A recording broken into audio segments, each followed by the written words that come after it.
Kung mabigat ang pinagdadaanan mo ngayon, hindi ka nag-iisa. Alam ko, minsan nakakapagod.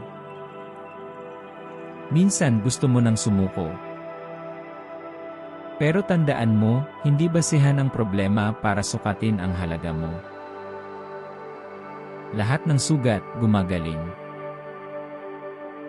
Lahat ng bagyo, tumitila. At ikaw? Mas malakas ka kaysa sa iniisip mo.